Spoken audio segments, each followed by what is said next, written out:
Everybody, just to let you know that this meeting is being recorded, and we're going to continue with our way of, if you can just raise your hand and we will let you speak if you have a question.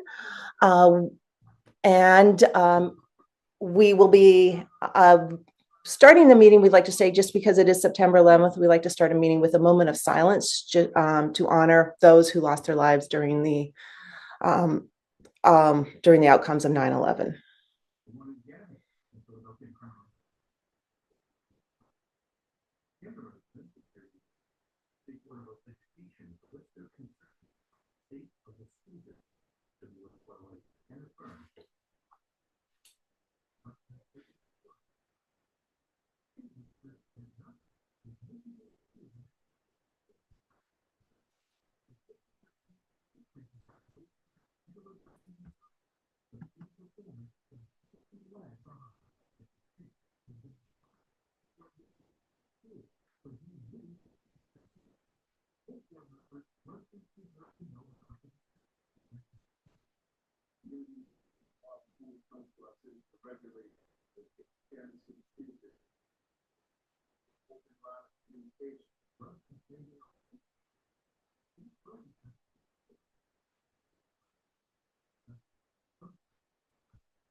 Okay, thank you everybody for that.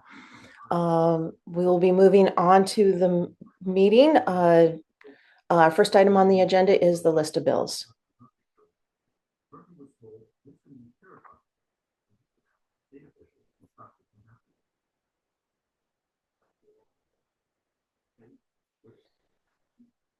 Do any of the board members have any questions about the list of bills?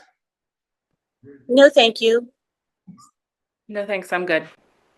No, thank you. Are there any hands raised?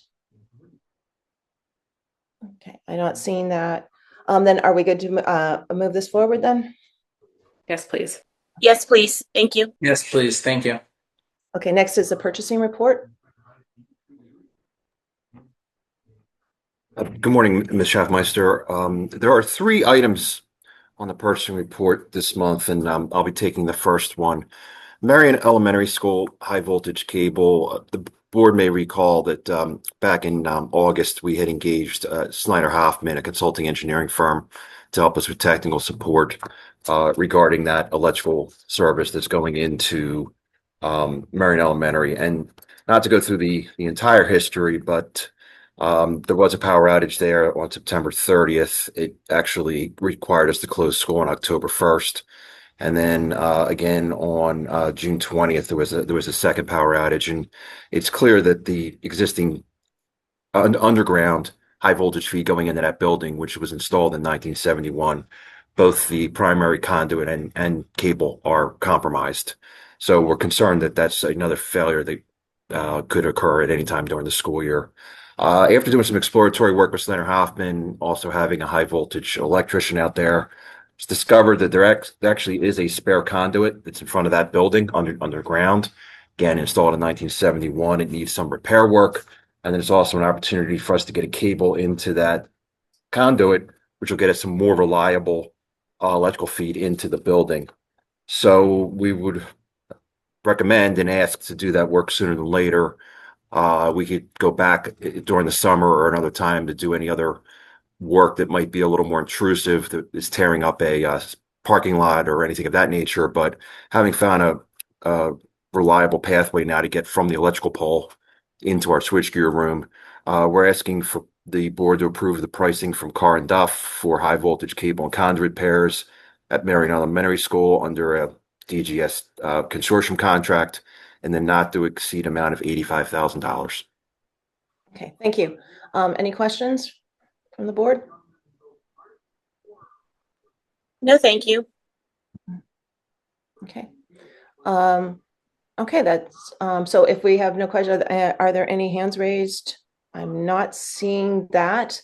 Then are we good to move this forward? Or let's wait to go through the entire purchasing report, I guess, for this. And Okay, the next item is the document management copier service at Black Rock Middle School.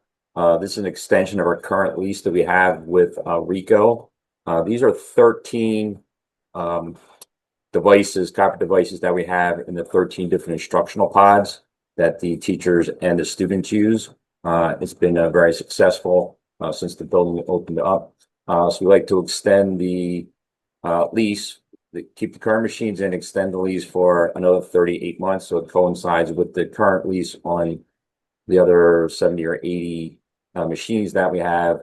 And this is actually about a 30% discount for what we're paying now on the 13 machines. So under CoStar's contract, 001-E22-086, recommending to move forward with this lease. Okay. Mr. Orlando, does that $428, is that included in the It $816? is not. So the top number is strictly the lease.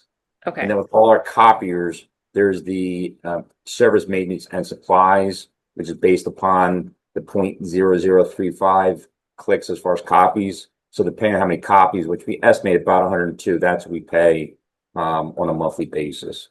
and does that per click include the paper and the ink too? Or is It that doesn't include the paper. What?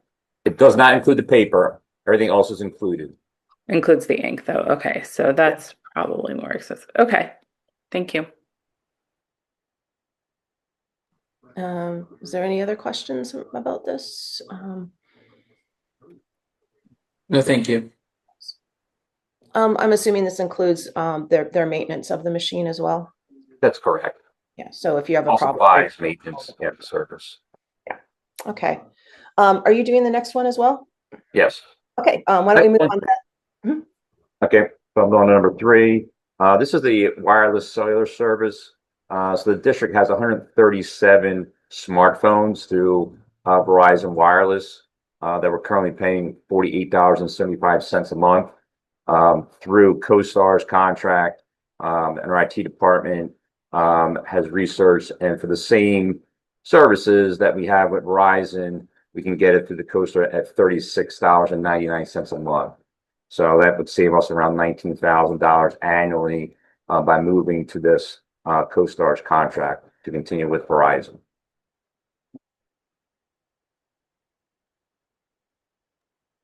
That sounds great.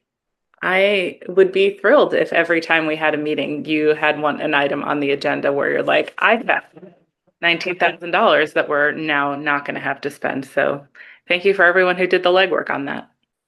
Yeah, a lot of it goes to our IT department that had some conversations. Well, kudos to the IT department. We would be nowhere without you.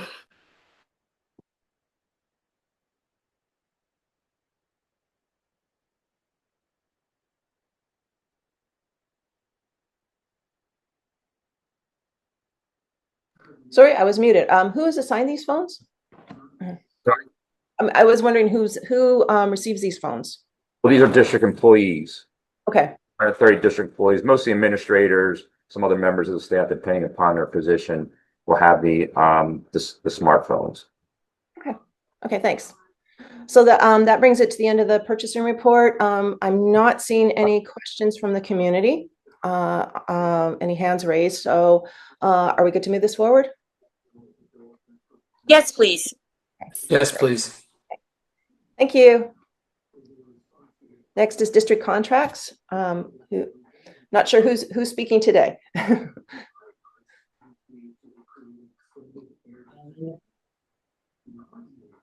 Meister, there are 2 contracts. Thank you, Mr. Roy. The first, let me start with School Mint because we did that at Curriculum Committee more extensively. That is a software that supports our Power School system, specifically around attendance. It does the real-time issuance of passes. So look at it as almost like a plugin that supports our district data warehouse of Power School that does a lot of features. School Mint specifically does attendance issues, and it supports our attendance secretaries for efficiencies, mainly in the morning when we're issuing late passes and trying to get the day started. That is for the 5 secondary schools, and budgetarily they divide up that $13,000. So it's about $2,600 per secondary school to support the everyday functioning of student attendance.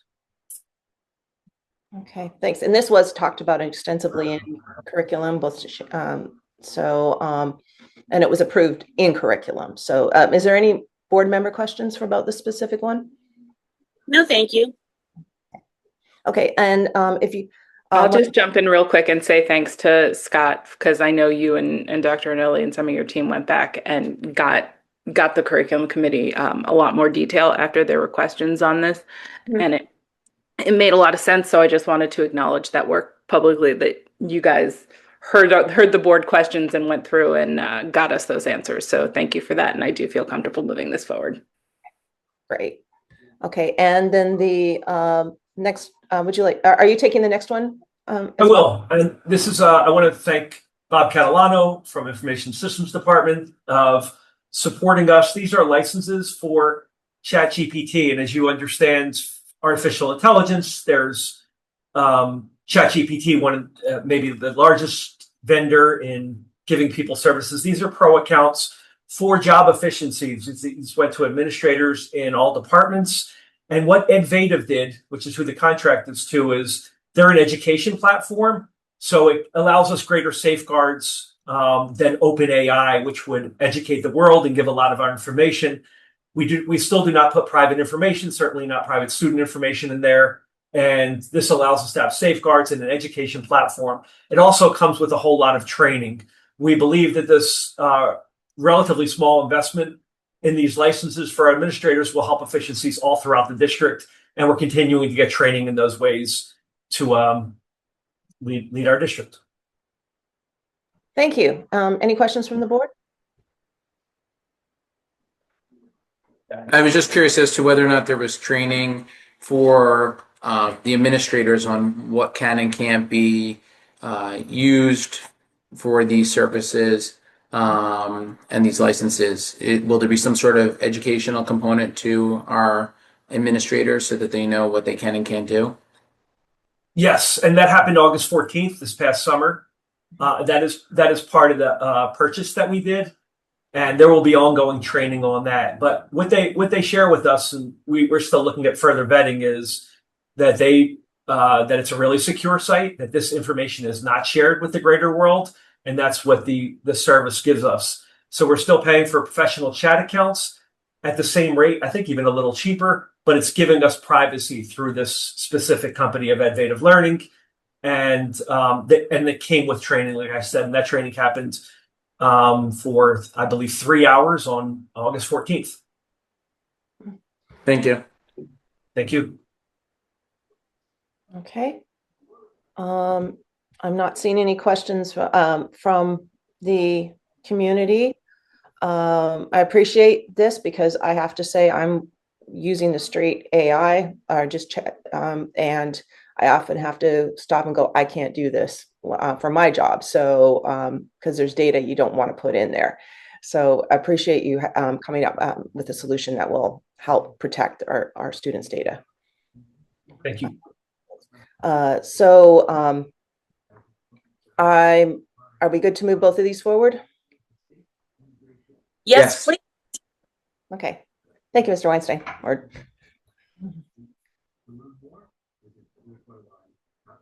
Okay, what's next? We have the list of contracts, or not list of employees, approved drivers. Yeah, good morning. The list of the contracted drivers that we bring to your approval twice a year. These particular drivers been cleared, met requirements, all the criminal background checks and also credentials, driver's licenses, etc. If they are school bus drivers, school bus endorsements, and although we approve it twice a year, this is ongoing process because there's a turnover in the staff. Some of them leave, some new come on. So before they ever get to drive our students, they have to submit all required clearances and credentials, which is basically the same stuff that district employees have to submit. Okay. Thank you, Mr. Wilson, for that explanation. And how, if I may ask, how is the start of the school year? I don't want to jinx it. It's still in the start, but it was overall it was good. But every startup is a challenge, and every startup is difficult. But we have great staff here that done amazing job and spent some of them spend long hours to get everything fixed that's needed to be fixed or adjusted. So we're still in the process adjusting runs that maybe not running on time or number of students per bus, but overall it was not bad. Okay, great. Well, that's good to hear, and I'm knocking on wood for you. Thank you. Is there any questions from the board? I'll piggyback Yeah. on that and say thank you, Aldous, and thank you to the transportation team. And I'll ask you how we're doing on employment and how close we are to having enough drivers to actually drive our buses for what we require. It is like it's an ongoing process. We hire some drivers, we lose some drivers. We are better than we were a year or two ago, definitely Oh, good. better. But we still off the ideal numbers of drivers that we would need, and that limits us a little bit. But overall, it has improved. Your ads still should go on about hiring a driver. Okay, For us, everyone, we're hiring school bus drivers. We have a several $1,000 sign-on bonus. We have insurance. We're a great place to work. And we'll train you to get your CDL with an S certification. So come work for the district, drive a school bus. Don't forget benefits. Yeah. Okay. Thank you, Aldous. Thank you. Okay. I'm not seeing any questions from the community. We're okay to move this forward? Well, Mel, I do have one question. How many drivers do we have, and how many more do we still need? Like I said, it's constantly ongoing. We are close to one. We have 135 positions for drivers. We got close to 130, but for example, today one of the drivers left. So it's all ongoing. So I don't know exactly on today, but we are around 128, 29. That's where we've been kind of working around those numbers. But like I said, unfortunately, we hire one driver, another sometimes leaves. It just it's a nature of the business. But so we probably I remember times we were like 15 drivers short. We are probably 7, maybe 8 drivers short at times now. Okay, I see. Thank you. And again, I don't want to jinx myself because Fingers crossed. And we appreciate all of your efforts, so thank you. Thank you. Thank you so much. So we're okay to move this forward, I believe. So Yes. we Yes. can Yes. move on to the next one. Thank you. And this is Presidio. This sounds. Good morning. This is the first of 2 items I have on this morning for renewal. This one is Gigamon renewal. It's a 1-year renewal of our Gigamon tap. This tap allows us to split off all of our internal and external lines that come in for communication in the district and gives us application filtering intelligence. This allows us to monitor for security purposes all the data that moves inside and outside of the district. It's a 1-year renewal for $12,782.76, and it's the same price as last year. Thanks. Do you want to just put? Are they pretty similar that we should just do both at once? The other one is our Zoom renewal. Okay. Do you want to just take those both and then we can do questions afterwards, if there is? Okay. This is a 1-year renewal of our Zoom licenses. One for the board and committee meetings, as we're using now, which is our webinar renewal, and a 1-year renewal of our Zoom workplace for our teachers and staff for IEPs and inclement weather and internal meetings like that. It's a 1-year renewal for $53,749.12.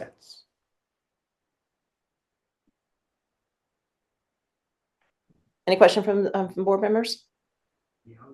No, thank you. Okay. No, thank you. Does the 1,000 participants, does that cover, so that there are 14 people, so it's basically the people that are hosting board meetings and things that are having that big thing? It's not everybody. The webinar 3 is for the board and committee meetings. The 1,000 participants are for internal staff if they would need to do larger meetings of that kind. Okay.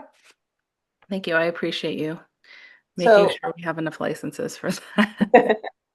Well, actually, I kind of piggyback on that question because I was thinking about now we have there with SharePoint and Microsoft 365.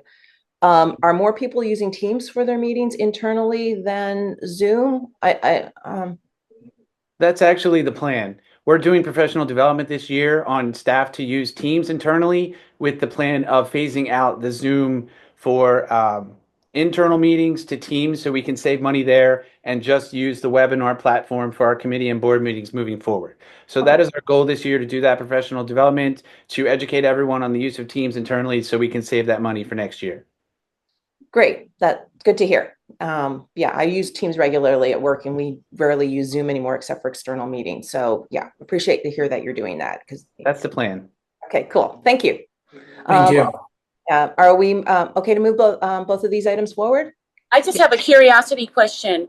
What is the difference? What is the savings, I should say, in using Teams versus Zoom?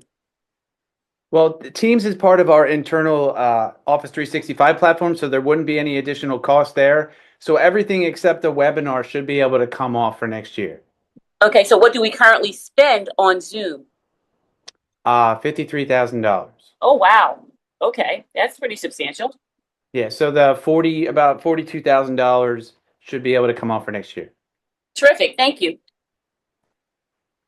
Good job. Okay, thank you. I think we're good. We're all good to move this forward. Yes. Please. Yes. Okay, thank you. Thank you so much.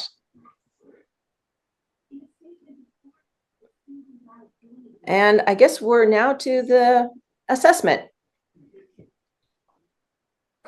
Yeah, hi. Good morning. Morning. Sorry, I forgot who was coming in to help with that. Thank you. As you all may know, last spring we hired Heckendorf & Shiles architects to perform an assessment of our playgrounds district-wide.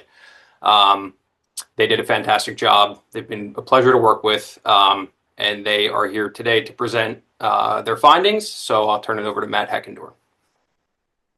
Good morning, everyone. Let me share my screen. Can everyone see my screen? Yes. Excellent. So good morning. My name is Matt Heckendorf, and I'm with Heckendorf & Shiles Architects. We're very excited at the opportunity to work, having had the opportunity to work with the Lower Merion School District community over the past few months on this district-wide playground assessment. So for our agenda today, I'll be providing a high-level overview, essentially an executive summary of our work completed associated with the assessment. So just to kind of frame up the work and the process that we've gone through over the past few months, we started our... Matt, this is Frank. I don't mean to interrupt. I just want to make a quick statement. First of all, thank you. But as you go through this presentation, it's about 40 slides. I just want the public and the board to know that we're going to take all the questions at the end. So please jot down your questions and we'll do that at the end. Thank you very much. I zoned on that. Thank you. Appreciate you doing that. So we started our work really back in May with field work that consisted of inspections and civil engineering surveys and such. Throughout May, June, and July, we conducted data collection, which is what we traditionally call architectural programming, really interviews with district administration, student services, principals of each elementary school. And we also held 2 community input meetings as well as conducted an online public survey. We'll be talking through the input we received in those interviews and public meetings and surveys in a bit. So we're really here today to provide our assessment overview. Our project team included ourselves. I'm joined today by David Faribault and Julia Brown, who both did a lot of the heavy lifting on this project, both from our studio. This process also included Chester Valley engineers for survey and civil engineering evaluation, playground guardian for inspection, and L3 advisors whom evaluated grant funding opportunities. So in terms of kind of starting with a high-level review of the existing conditions, just want to talk a little bit before I go into the existing conditions of what the assessment is and what it is not. So this is essentially a plan for how the district could move forward to renew playground areas, to modernize them, to address inclusivity needs, and really it's a project scope and a project schedule. So it's not a detailed set of permit and construction drawings for each school. It's a prototypical approach with a budget and a scope associated with that really will allow the district to move forward making informed decisions. So in terms of existing conditions, I just wanted to provide a brief overview. I'm sure a lot of folks are familiar with the various elementary schools, might be more familiar with the elementary school you might be more closely associated with. So wanted to provide an overview. So Belmont Hills, currently there's 2 playgrounds, one to the south near Madison Avenue, one to the east near the parking lot adjacent to School Street. The surfaces of those presently are engineered wood fiber, what laypersons tend to call wood chips. The equipment includes slides and climbing structures. Presently there's no swings. And really the usage of them, what's kind of occurred at the district, which was a consistent theme of input from principals and other administrative folks, is most of the schools tend to have a smaller playground. In this case, it's playground 2. That's sort of a leftover from the half-day kindergarten program that used to exist within the district. But presently, because of full-day kindergarten, those playgrounds tend to be a bit of a leftover because the schedule of the day includes a full grade-wide recess. So currently at Belmont, that occurs at Playground 1. That Playground 1 includes both the larger scale sort of play equipment, but also adjacent concrete and asphalt services for basketball hoops, Foursquare, the Gaga pit is adjacent to there. The equipment at Belmont Hills dates from '99 and 2019. At Kinwood Elementary, similarly, there's 2 playgrounds, one at the northeast near the Bryn Mawr Avenue and the track, the other on the east side, immediately adjacent to Bryn Mawr Avenue. Those surfaces also presently are engineered wood fiber. Equipment consists of slides and climbing structures. There's not any swings right now. Playground 2 is really somewhat landlocked because of the existing building, the differential in grade to the track to the north, and the 2 public roadways. That Playground 2, again, is a bit of a leftover from the half-day kindergarten program. Playground 1 is immediately adjacent to the track, adjacent to some asphalt play areas, basketball hoops, adjacent to the sort of stadium or waterfall seating that occurs to the north of the school. And that equipment dates from '92, 2000, and 2004. At Gladwin, again, 2 playgrounds, one to the northeast, one to the southwest. Surfaces include engineered wood fiber, slides and climbing structures are the majority of the play equipment. There are swings at playground number 2. And playground 2, again, is that sort of leftover from half-day kindergarten program. And it's an older sort of arrangement insofar as access to that playground is primarily through the classrooms adjacent. Playground 1 is the primary playground area adjacent to the fields, adjacent to Gaga pit, adjacent to the sort of larger asphalt area. And at Gladwin, the equipment dates from '98, 2003, and 2006. At Marion Elementary, depending on how you count, there's either 2 or 4 playgrounds because each of the playgrounds is somewhat subdivided. And here, a playground 1, 1A, and 1B really constitute the primary play area where the grade-wide recess and the number of children associated with that can be accommodated. Playground 1 has engineered wood fiber surfacing. Playground 2 actually has some limited rubberized surface. And equipment consists primarily of slides and climbing structures, and there are no swings. In Playground 2, that's again a little bit of a leftover from the half-day kindergarten. And I'd also note in this case, in most of the instances, most of the schools, there's pretty good adjacency to the main playground area from the cafeteria. In this case, because of their proximity to one another, there's a fair amount of access from both. At Marion, the equipment dates from 96, 2004, 2006, 2009, and 2012. Penn Valley Elementary. So here at Penn Valley, there's really 3 playground areas. So playground 1 and 2 are at the east and southeast. Playground 3 is at the west, another something of a leftover from half-day kindergarten, and a playground that's really primarily accessed just through the adjacent classroom. Playground 3 is fully fenced, so even more sort of limited access. The surfaces generally consist of engineered wood fiber. There are slides, planing structures. There are also swings present at Penn Valley. And really playground 1 and 2 gets utilized these days as the primary recess areas.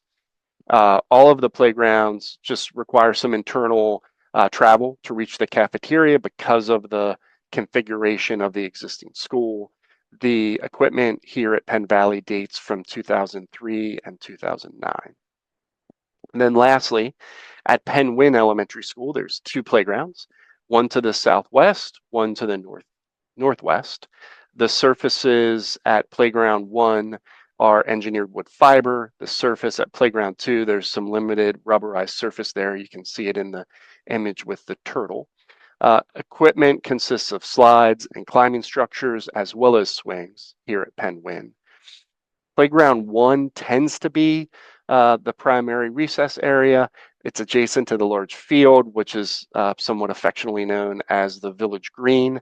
And there's also adjacency to asphalt play area where Foursquare and other pavement games exist.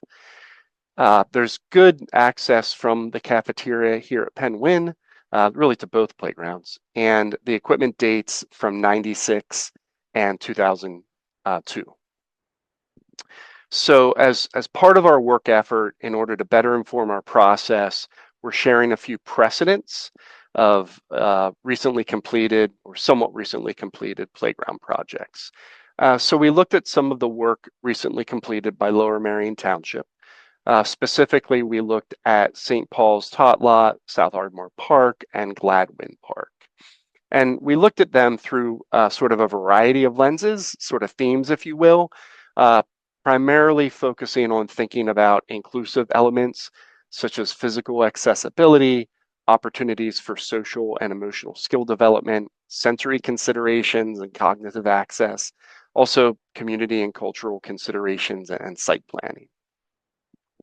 We also looked, there were 2 playgrounds that we were very familiar with before this assessment, but both of them came up in discussions at the 2 public meetings. One of them was Freedom Playground, which is in Havertown. It's at the Haverford Reserve. I'm very familiar with this because I was on the Township Planning Commission throughout the redevelopment process at Haverford Reserve, and my kids played here a lot when they were a bit younger. So again, we looked at this playground and the one we're about to look at through similar lenses and themes of the themes that we evaluated the township projects. And Cade's Playground is located in Swarthmore.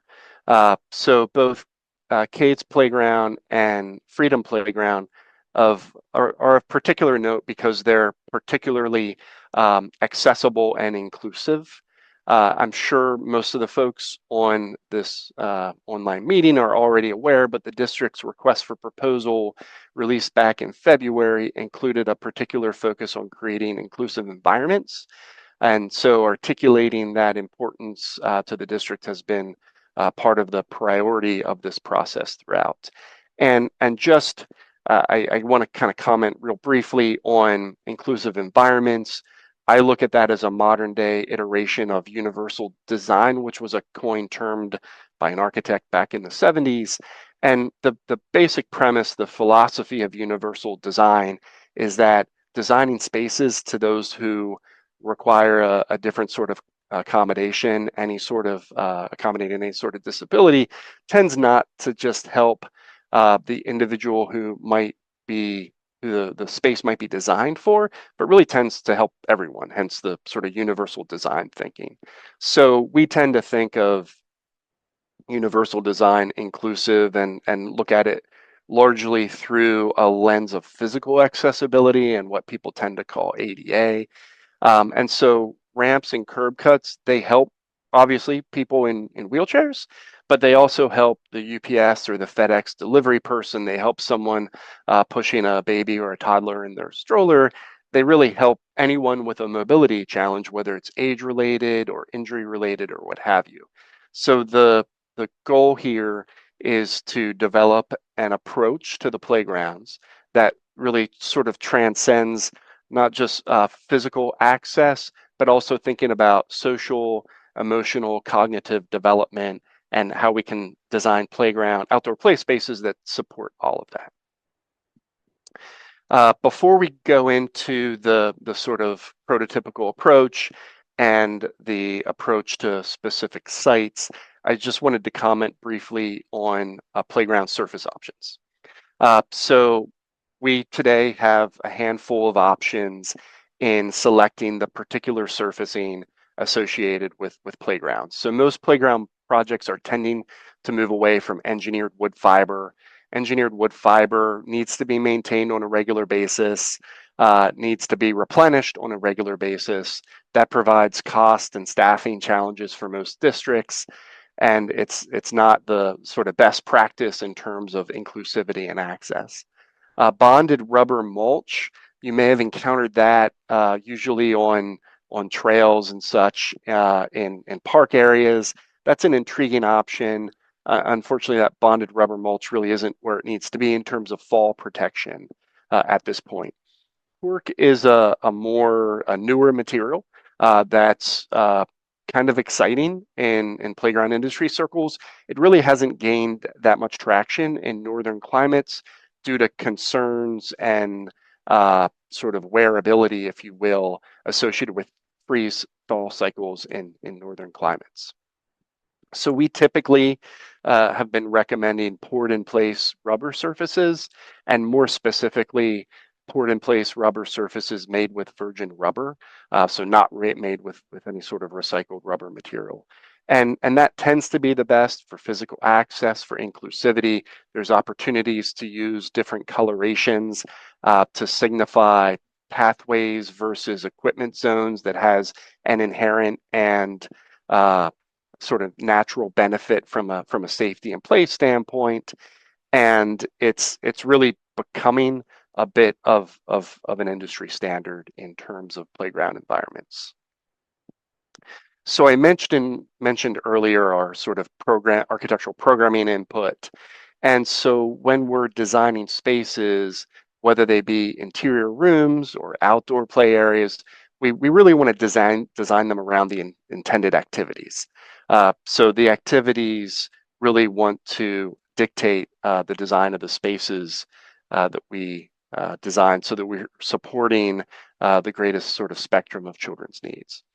So the approach to public input, we understand that the inclusive playgrounds have been discussed at some public meetings prior to our engagement. We completed the aforementioned 2 public meetings and that online community survey. And so now we're here today with the facility and purchasing committee meeting.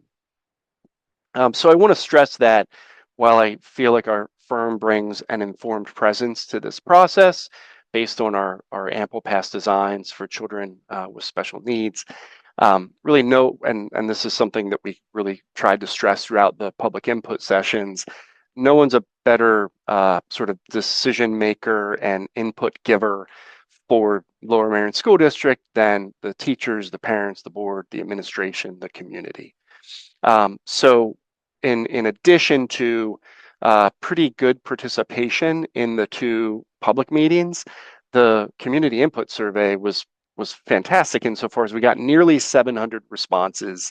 That survey was open for about 20 days. People spent almost a half an hour completing it. So I think this is a very positive illustration of community participation in this process. The sort of top 5 descriptive words that folks were looking for in the playground design is fun, safe, adventurous, social, inclusive.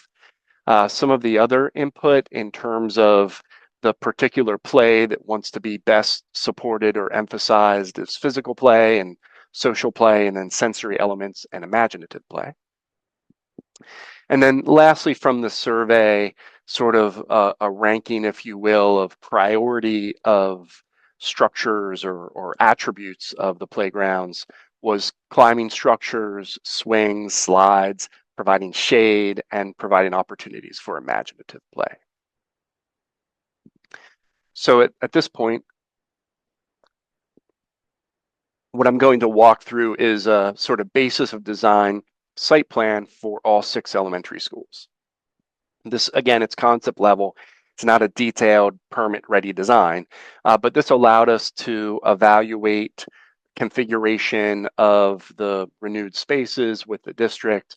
It also allowed us to review implications with the civil engineering team of site work, of site engineering, of stormwater management, et cetera.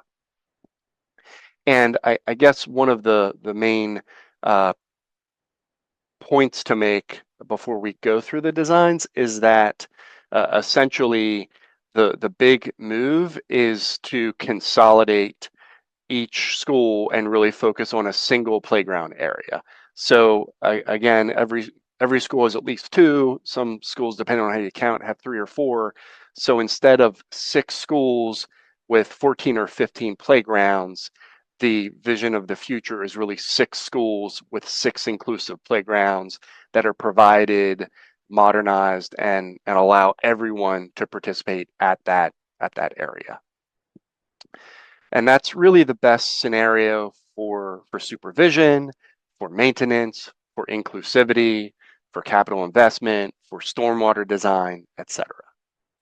So at Belmont Hills, what we are proposing is essentially to enlarge and enhance the playground at the south of the school, maintain existing asphalt and concrete play areas, provide a new rubberized play surface and new play equipment, which I'll get to the prototype in a moment, and also expand some of the existing concrete areas in order to enhance accessible connections between the concrete, the rubberized surface, and the asphalt. And really, this also maintains immediate adjacent access to the cafeteria to the playground from the cafeteria. Then at Kinwood, we're really illustrating today 2 options or 2 potential solutions.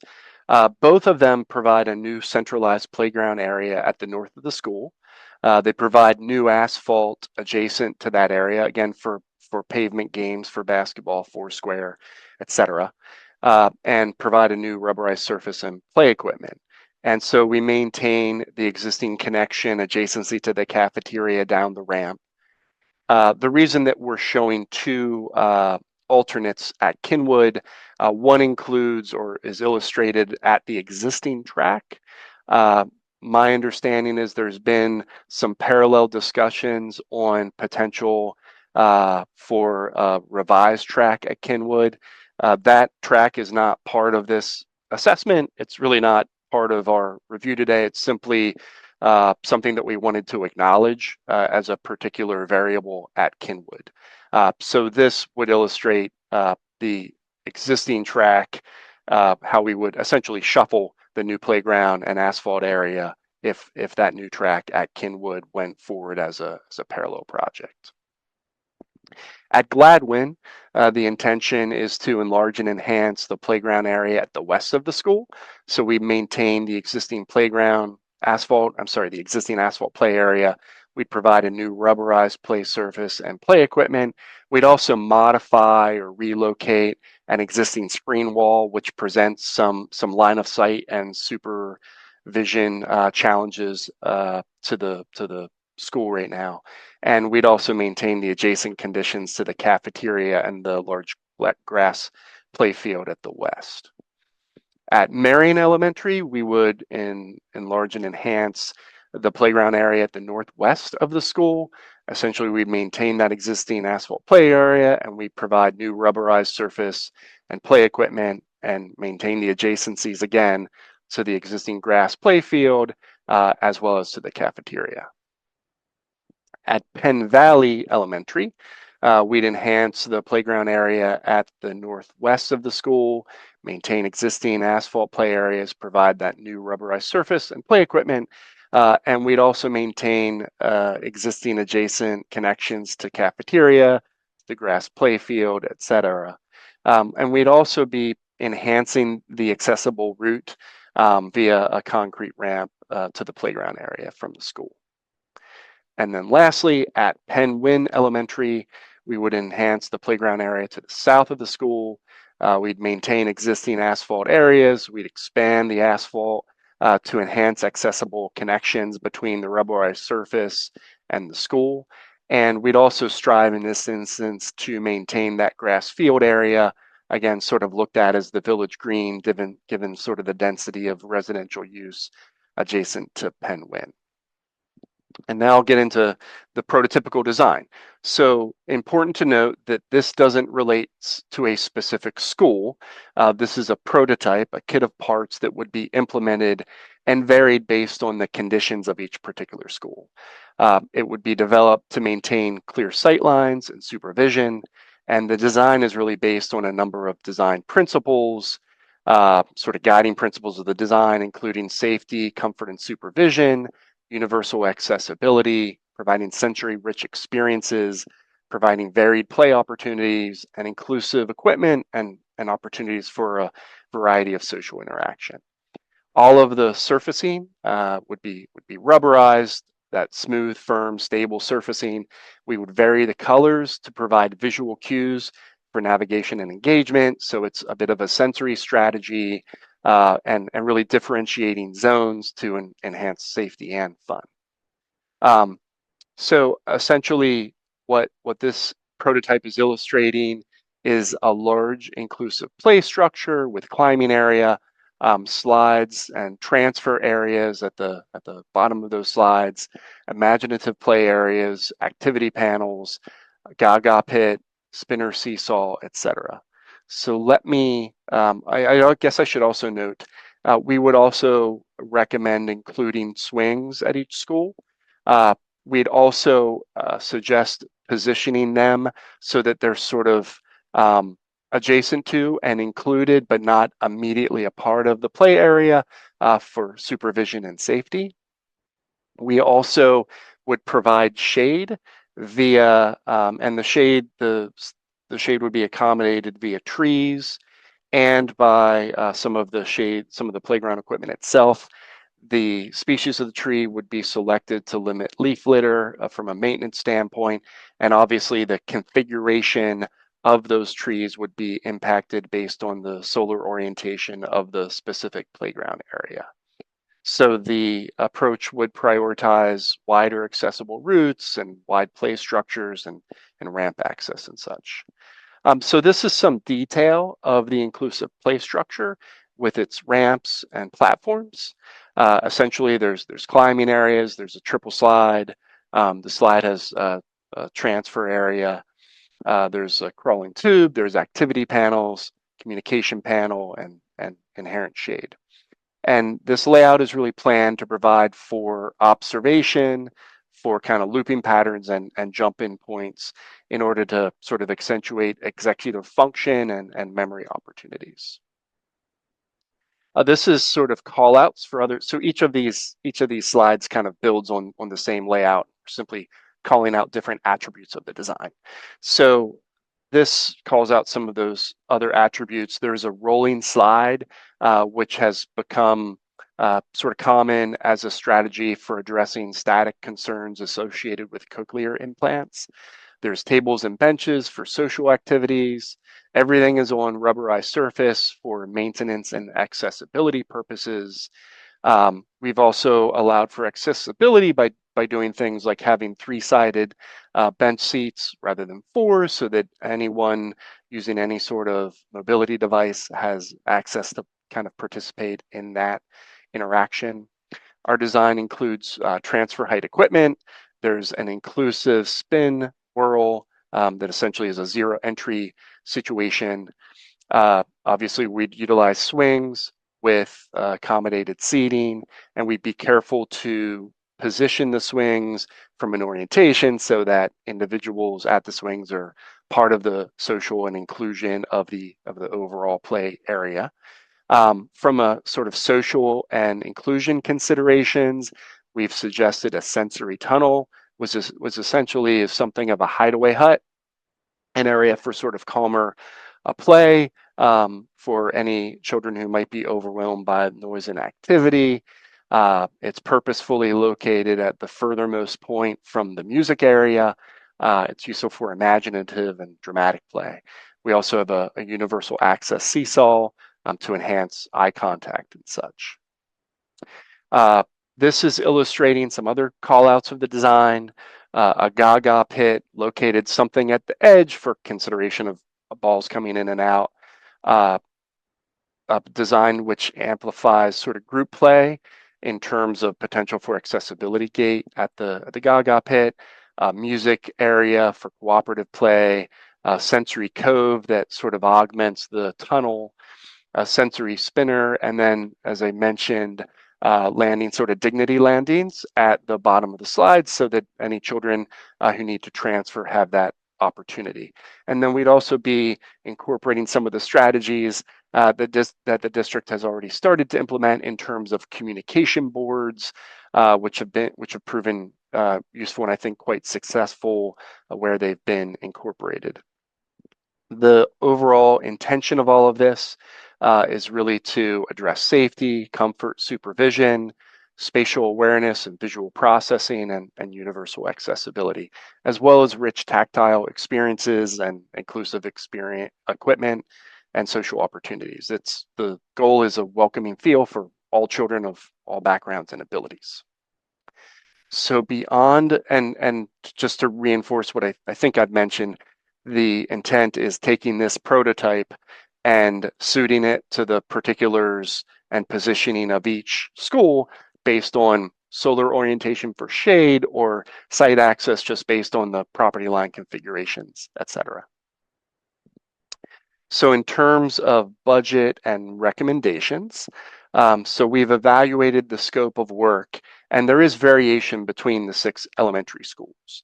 The elementary schools have different square footages, have different capacities of students, current and projected, so there would be some variation in their layouts based on that in order to accommodate existing and anticipated conditions.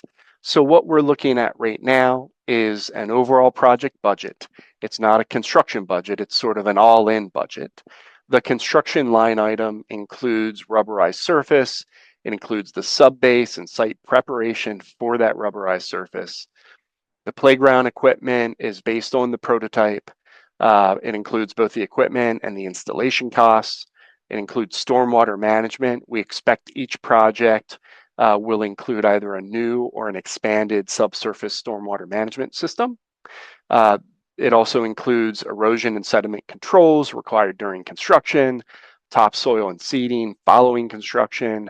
In most cases, we're suggesting asphalt seal coating and or line striping for pavement games so that there's a limited refresh to the whole play area. And then there are unique site costs that I kind of alluded to in talking through each of the basis of design plans, such as the ramp at Penn Valley or some of the concrete infill at Belmont Hills. And we've also included an anticipated construction escalation in order to spread these project costs out over several years. So the construction costs that I just talked through what the components are kind of spread across the top row here. In terms of professional services, that includes architecture, civil engineering, landscape architecture, structural engineering where required for ramps, handrails, etc., and then creating drawings and specifications necessary for township approvals, for bidding and procurement, and then for construction phase services. So that's this sort of second row. Permits and fees, that line item includes township costs for zoning review. Most of the schools have a historic listing, so there's going to be some level of process associated with that. There's also township third-party engineering costs for infiltration testing, stormwater management review, grading permits, etc. And then there's a project contingency, which is applied to the whole of the project costs because we're really at the first phase of design. What this results in is an overall project budget of about 1.5 million for each school. Obviously, some schools are lower, some schools are higher, depending on variation in escalation costs, depending on variation in terms of overall footprint to accommodate the enrollment at the particular school. So the overall budgets, again, we added a rough order of magnitude budgeting range, which is a -5% plus 5%, because at this phase of a project, some of these assumptions are going to cost less, some of those assumptions are going to cost more, and hence the range we suggest here. In terms of next steps, should the board elect to move forward with this as a project or series of projects, obviously there's an evaluation that needs to take place now. Then there would be architecture and engineering proposal approvals, followed by detailed procurement drawings and specifications, then ultimately township approvals. We anticipate that the procurement for this would follow bidding of publicly advertised bidding for site work, stormwater management, etc. For the playgrounds, the usual and conventional approach is to solicit bids for that work through a public purchasing consortium. So much like the district is, I'm sure, aware of, there's a sort of multi-prime aspect to this. And then the district would move forward with awards of bids and proposals and install new playgrounds. So I've just said a whole lot. We really appreciate the opportunity to have completed this assessment, and thank you for your time and attention. And I'm happy to go into additional detail or respond to any board questions at this time. Thank you, Matt, for this overview of the thing. That really appreciate it. Thank you for your team for the thoughtfulness that went into this. So my other board members, do you have any questions? I have a quick one. I was really interested when you were talking about the surfaces. I too really love cork as a surface, have seen it in playgrounds before. It's really just fantastic. My one concern, and this is purely my own high school trauma of when we had the rubberized turf, whatever, it was really, really hot on that surface. Is heat retention and radiation an issue with the pour in place rubberized surface, or has it been modernized since the Mumbledy years since I was in high school? Well, I think there's a few considerations. Certainly there is an extent of heat retention associated with rubberized surface. That's not true of grass, and that is probably not true of engineered wood fiber. In terms of context, a lot of the other play surfaces, I mean, there's any playground at a school, at an elementary school, is probably going to have the play area, probably going to have adjacent grass, and probably going to have adjacent asphalt, which obviously has its own issues associated with heat and reflectance and such. So the kind of best strategies for poured in place rubber really is to provide shade opportunities via a combination of trees and the play structures themselves. And then also be conscientious, like anything, in terms of selection of colors, right? Because the darker a color, the more intense the heat retention is going to be. Obviously, we want to be conscientious of not getting too light in terms of the overall maintenance and such. But that's kind of been the strategy. We've been incorporating rubberized surface for the last 5-10 years at a variety of sites. That hasn't been a specific complaint that's come back to us on those ongoing projects. Great. Have you used Quark anywhere? We haven't. And I think it's really interesting, but all of the vendors we've spoken to, there's just a real concern for long-term damage due to freeze thaw. Right, water goes through any of these materials. Mm-hmm. If it's engineered wood fiber, it gets compacted over time, but water still percolates through. Water runs through rubberized surface pretty well. But what that means is water also gets trapped in it and freezes and expands. And that's the real concern about cork in our climate. So would the pour in place rubberized surface, would that count in terms of zoning as a pervious surface or an impervious surface? Because we have. Yeah, that's a fair question. In most cases, in most townships, and this is the case in Lower Marion, the rubberized surface counts as impervious. Impervious. Okay. Well, I would say that may be tricky for some of our areas where we're already Certainly. at or over our allowable something, and that's something we would have to deal with the township and their allowability. Yes. Very aware of that. Yeah. One more plug I'll put in for cork is my absolute favorite usage I ever saw that was in a sand pit where instead of sand, it was cork, and it was the best thing ever because you stood up and your kid didn't come out covered in sand. It just came right off. So if you're designing any indoor playgrounds or something, highly recommend. It was the best thing of playground design I've ever seen. All right, I will let somebody else go. Thank you for your time. Certainly. Thank you. I had a couple of questions, but before I do, Kimberly, did you have anything?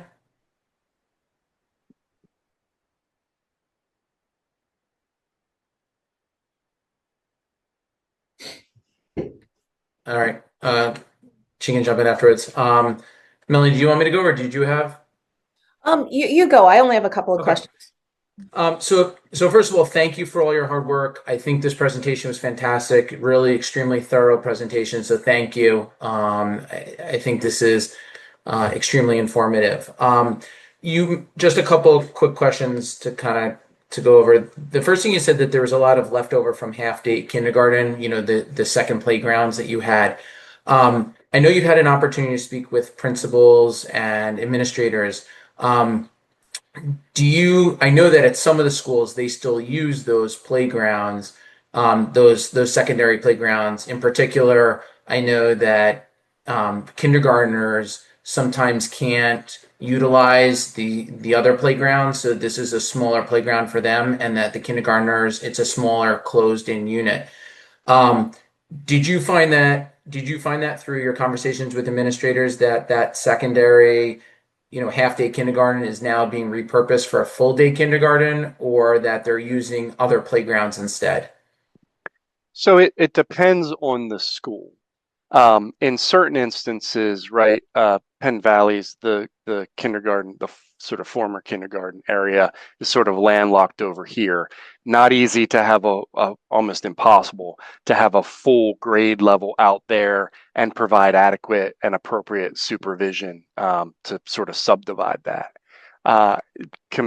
Sort of comparing and contrasting Penn Valley to Penn Wynn, this area, the basketball courts are over here.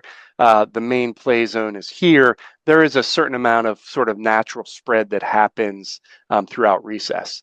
There is, I might get the terminology wrong, there's a physical activity that has to occur that's a regulatory requirement. And that's just sort of, it's also known as a brain break, I believe. So some of those spaces those old kindergarten areas get used intermittently for that. But for the most part, having a single play area that a full grade level can utilize was a consistent theme expressed by principals. I think it would be fine for me to share that the principal at Kenwood was particularly desirous of just having one play area for supervision, for activity and such. So Perfect. So this would, sorry. And I guess in terms of the scale of equipment, really the way almost all manufacturers rate equipment is ages 1 to 4 and then ages 5 to 12. So there is equipment, say the Turtle, right? That's probably more geared towards smaller children. But for the most part, any elementary school is going to have equipment that's really from a manufacturer highest and best use perspective is graded for children ages 5 to 12. So I think So it's sort of a matter of being conscientious about scale and how equipment is placed and adjacencies between them, et cetera. So it sounds like, so even though some of the schools have two now, and you'd be proposing one playground going forward, that fits into the comments and the needs of what the administrators who are on the ground have advocated for. That's correct. Yes. Perfect. Yeah, and in the process, there was even some back and forth where we had interviews with principals. We reported out to admin. There was a request to go confirm, which we did, et cetera. Perfect. As for the age, just because I know that you have a lot of experience with this, I know that some of our playgrounds are in the 90s, early 2000s, some even. How does that compare from your experiences with other schools and other playgrounds that you've assessed? Are we at the point where, like, what's the need to start working on these playgrounds and address some of their life expectancy? Well, I think, like any sort of architectural parts, pieces, components, there's a certain amount of lifespan which is dictated or decided by maintenance. And I think your facilities have been really well maintained to really expand the life of some of these structures. That being said, these are metal parts or plastic parts, and they're outside and they're exposed to the elements, and we live in Pennsylvania that sometimes has pretty rough winters, etc. I think you're very much in line with the situation a lot of other districts are in terms of age of equipment. You have a variety. The vast majority of your equipment is either 10 to 20 years old. You're really not at a sort of bad point in terms of thinking about life cycle replacement. Perfect. The pour in place rubberized surface, some people have shared concerns about, from a safety perspective, the rubber. I was Yes. just wondering if you could just touch base on that, since it seems like that's your preference just based on the pros and cons. And if you could just mention. Sure. So I think there's a lot of, I'll call them artificial surfaces that have had a lot of press over the last few years, be it rubberized surfaces or turf, relative to health and safety. Our experience in rubberized surface and speaking to people in the industry, really there's a certain sort of off-gassing that occurs when rubberized surface is poured, just like when you paint, right? There's off-gassing that occurs. So the real need is or the concern about sort of health and such, our understanding is the rubberized surface is poured and any of those concerns are kind of addressed once it cures, right? Which in any case, it's being poured and cured long before any students utilize it. And then beyond that, the sort of heat retention aspect, which we mentioned earlier. And I guess I should also say, I can't speak to the rubberized surfaces that utilize recycled rubber, right? That's not really an appropriate surface to consider. So that might contribute to some of the things we hear in media and such, but we wouldn't propose a recycled rubber surface. Perfect. Sorry. With regards to the presentation, I don't know if this is made public, available to the public, but if we could just make sure that it's available to the public, because I think that would be wonderful afterwards. Do we have, during your analysis, did you put together a current square footage of the playgrounds at the different schools? We did it as an informal evaluation. Yes. Do you have that information? Just because I wanted to take a look at it compared to the proposed. I know that you indicate the proposed, but I was just curious how that matched up with what currently exists. Since especially if we're going to go from like 2 or 3 playgrounds down to 1, how do they match up?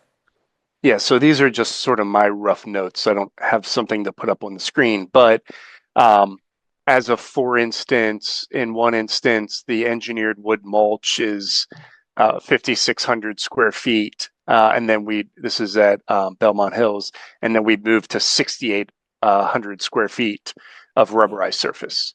Or let me find another example. So Kenwood is moving from 5,500 to 6,200.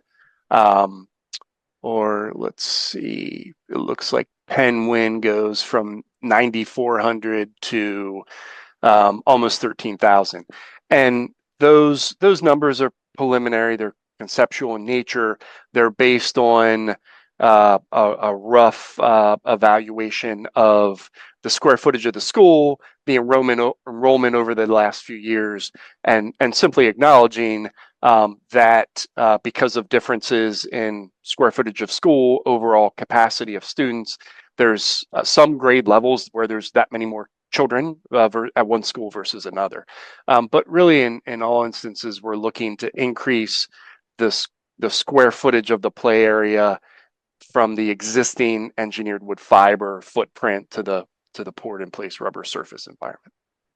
And then from looking at the proposed, it seems like there's a significant difference in Belmont and Kinwood versus Gladwood, Penn Valley. So Belmont and Kinwood, you're proposing around Belmont 6,800, Kinwood 6,200, and then Gladwin's 9,000, and then you have 10,000 for Penn Valley, Penwyn, Marion. Is there the ability to, I mean, that's almost a third less for Kinwood and Belmont. Is there a reason for that?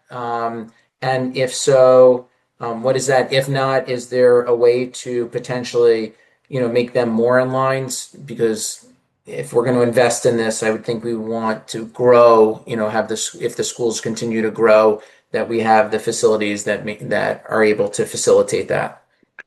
Right. So some of the reason for the differential is simply evaluating the educational footprint, square footage of the school and its enrollment, because the essentially the grade level population at Penn is going to be more than the grade level population at Belmont Hills based on existing conditions. One of the particular points of input that the administration gave us was that the schools as they exist are probably what we should be planning the playgrounds around based on recent facility projects at the district that solved enrollment needs for the foreseeable future. So it's all just based on sort of prorated proportional data. In terms of finalizing that, creating more of a balance, that's all could be part of would be part of a next phase when we get to a more defined layout on a per school basis. And then there are subtleties to it in terms of existing asphalt area and such, and how they're used. Like every school just has its own configuration. At Kinwood, the front bus loop gets used for pavement games and such, with some of the asphalt there. So they all have their own idiosyncrasies that we'd further define as part of developing bid and construction documents. Great. And then just two other things is that would it be the same design and equipment kind of within the same realm at all the schools, or? So it would be. I would say there would be subtleties of, if I can get to this, in certain instances, because of the differences in enrollment, the overall large inclusive play structure might get a little bigger. At some schools might have an additional landing. There might be a few more or less swings at one school versus another. Again, just reflecting the variation in size.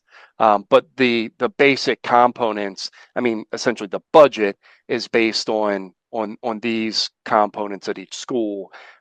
There's sort of additive or reductive depending on the particular instance.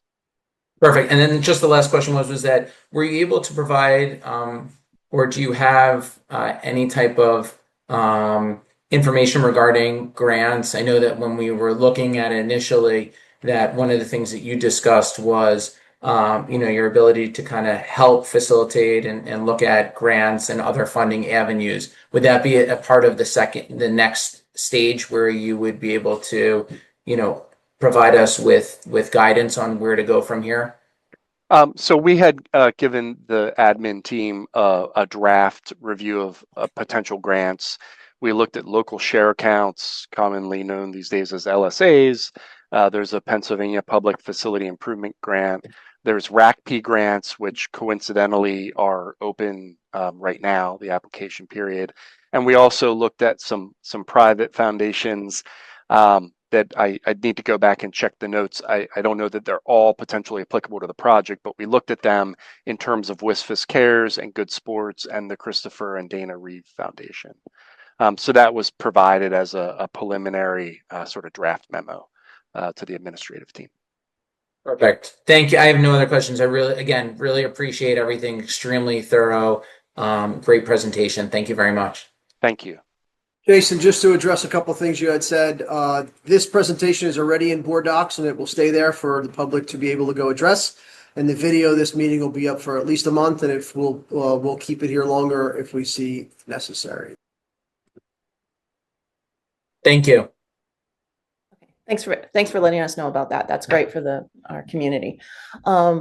I also have some questions. Again, I'm like Shayna. I have concerns about the amount of pervious surface and the percentages as under an educational institution category that we need to stay within. So that'll be more to come, I guess, as we move forward through the township approval process.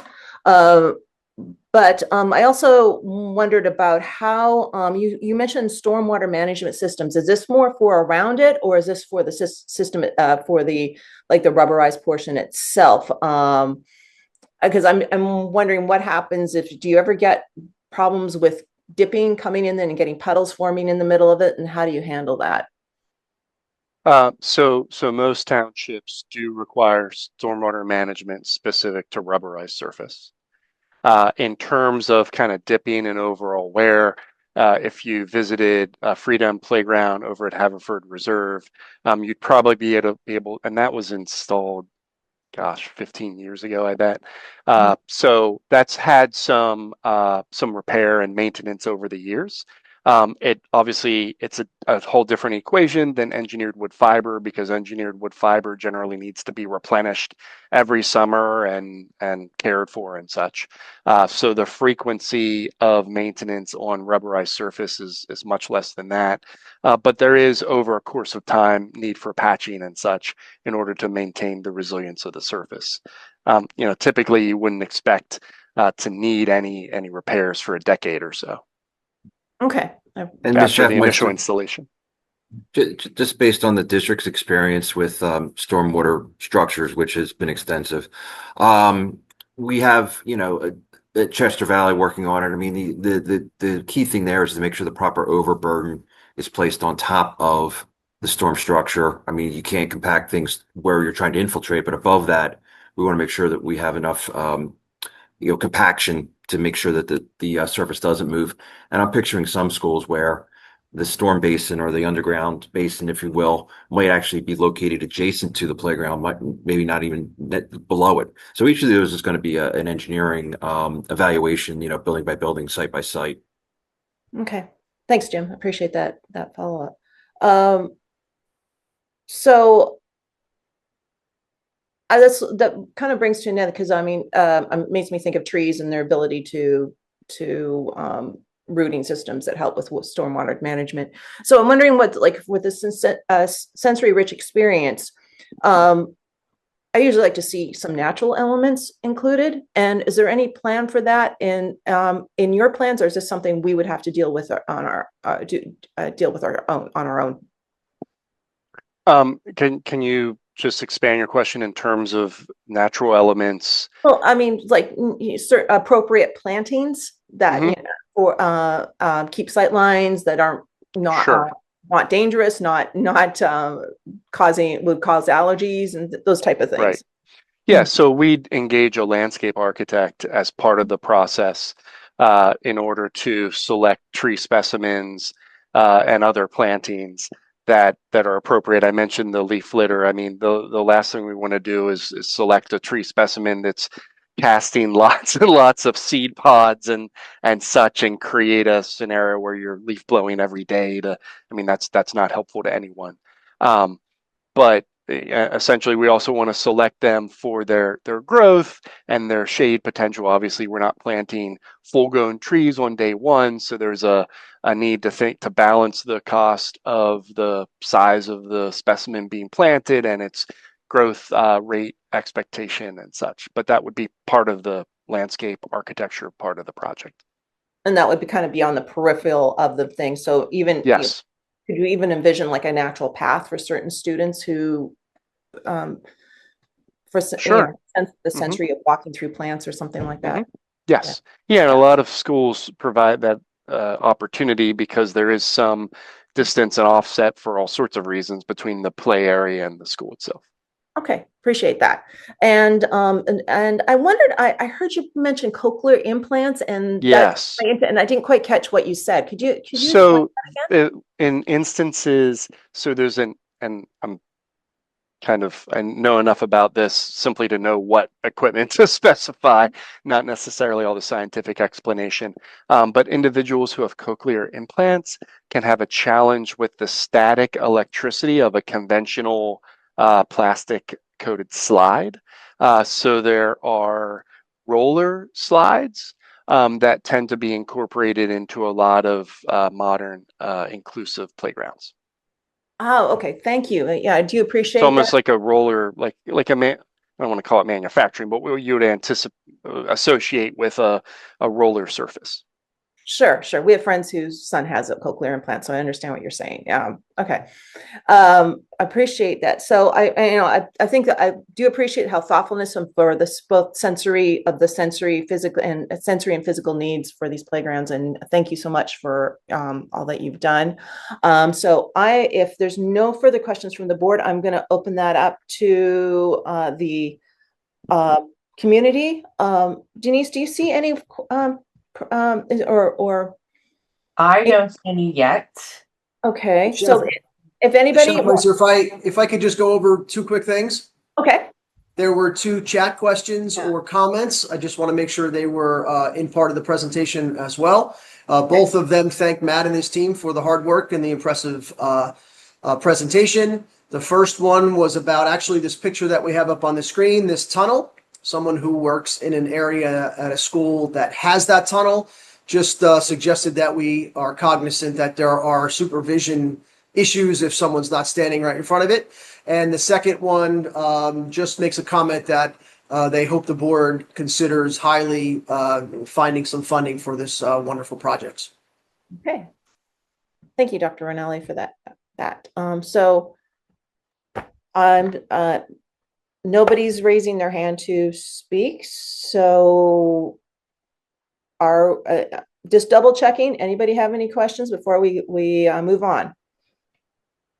So, No, I don't see Dr. any. Rinelli, could you talk a little bit about excuse me, wow, I got a frog in my throat for a sec, about what the board process is in terms of having our discussions about approving, liking this, wanting to plan for funding over future years? Like, what is our board? Yeah, so one of my statements at the end of this was going to be that I realize, since before I started, this was a priority for members of the community and the board. If not, we wouldn't have gone through all of this with Matt and his team. So we want to make sure that we acknowledge that. So now we begin the work as far as that, right? Exactly what you said, Ms. Kalish. I think it's important that we understand the numbers and what we're talking about and the process. I have a sheet here also that we need to take into consideration that wasn't part of the project, but it's sort of like a calendar that takes us through like an 8 or 9 month process of getting one of these installed, like, bids, approvals, things like that. So we have to take those in consideration. So it'll be my job to present to you all, the options that we would have, if we have any financially, right? That's Mr. Orlando and myself kind of worked on that a little bit. And Yeah, I saw with we our, just got this year's Act One index and it's yeah, lower than yeah. last year. So that all plays in. That all plays into it. We're looking to recharge some partnerships in the community, which we'll hear more about at our board meeting on Monday night. Which is really focuses on outdoor safe play spaces and wellness and healthy kids. So we're looking forward to that presentation as well. And then we really talk about. I'll say it like this. There's playgrounds here that there's a desire from community members and maybe some board members or maybe all the board members to be able to get done. We also have the facilities that we need to make sure that we're, addressing as well. Our buses, our roofs, our chillers, our exteriors of some buildings, the electrical over. Yeah. So, and some of those things, there's no bang for your buck, right? It's just, you don't see a new roof. You want to make sure we just take it for granted.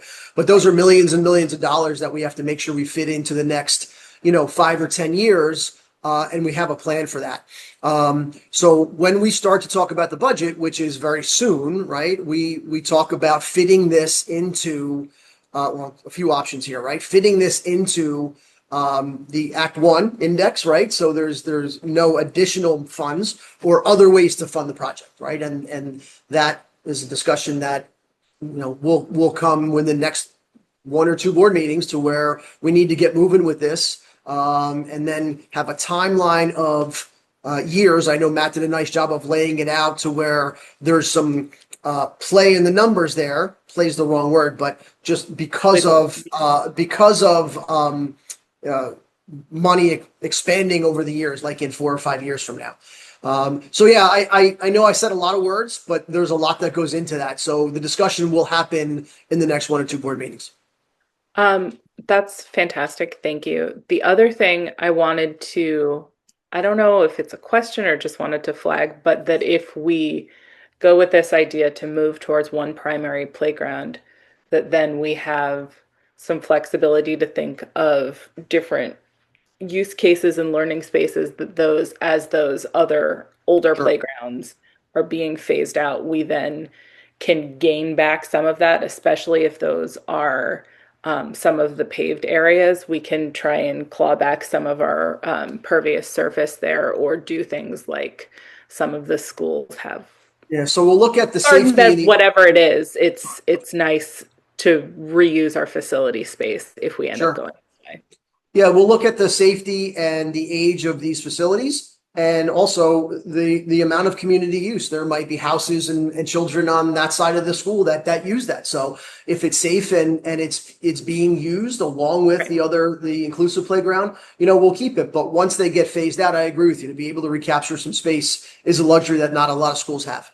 Yeah, I think it's good that we're thinking about this in terms of, like you said, Matt, we're at the right time to be thinking about it, not at the time where everything's completely worn out, so that we have the time to thoughtfully plan to have what we want, both in terms of need for the actual areas, but also in terms of being able to afford it and to do these long-term construction plans and permitting and all the fun stuff that goes along with the more fun stuff of putting in playgrounds.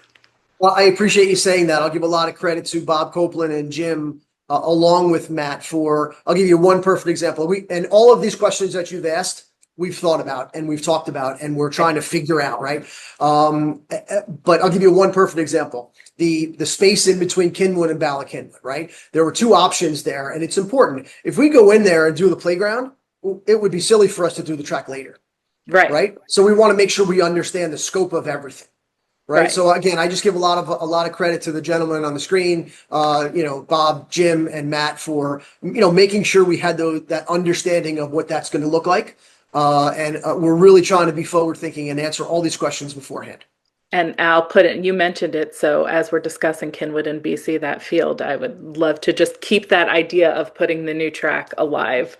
That that's a pretty necessary. Yeah, so again, it would be silly for us to address the playground and not the track, right? Of Because then course, we'd have to go absolutely. in to do the track later, and it would just Yes, be that should so. be So a married it's definitely. project. Mhm. All right, I'm done talking. Thank you. So Dr. Ranelli, just so that for the public, just when, obviously it will take time for you to speak with your team about, next steps and potential options if there are any from a financial standpoint. Should the community expect that at a board meeting, or will that come back to facilities and purchasing? And then do we have an idea whether that would be a month, 2 months, 3 months, just so that people have a little bit of an idea of when? I would expect the discussion at facilities purchasing in October. Perfect. Excellent. All right. Thank you very much. Thank you, everyone. And thank you, Matt, and your team for all that you did for us. We really appreciate it. Our pleasure. Thank you. Now, Dr. Ranelli, you had another announcement you wanted to make? Yeah, I just wanted to make an announcement. And I know safety and school safety across the country is paramount, and the world for that matter. And you see some things come across a board meeting or facilities and purchasing meeting about us contracting with a Cardinal Point or some safety things that we are looking to purchase. I just want to make the public know that safety is always at the top of our list. And we make sure that we take the recommendations of a Cardinal Point, work in conjunction with the police department to make sure the best practice is being communicated to them as well, and vice versa. We don't make a lot of those things public for obvious reasons. We can't lay our safety plans out to the public, but every once in a while, I just want to make sure that you understand, and the public, we make the statement that safety is at the top of our list. We work behind the scenes to make sure we have all our protocols and plans in place. We do our drills. We work with the police. So as much as that can give you some solace of okay, they're on top of it. We think about and we do all the things behind the scenes just as if you would. And I'd like my kids to be able to come to Lower Merion and be safe. So that's the way I look at the safety and security of things. Is it safe enough for my kids as I walk out the door? Thank you, Dr. Ranelli. We really appreciate that. Yes, thank you. Okay, so if we are, I believe we've come to the end of the meeting, and I appreciate everyone for your participation today. And I thank you. Our next facilities and purchasing meeting is in October on the 16th, and it'll be at 9:30 via Zoom. Thank you, everyone, for attending, and enjoy your day. Thank you.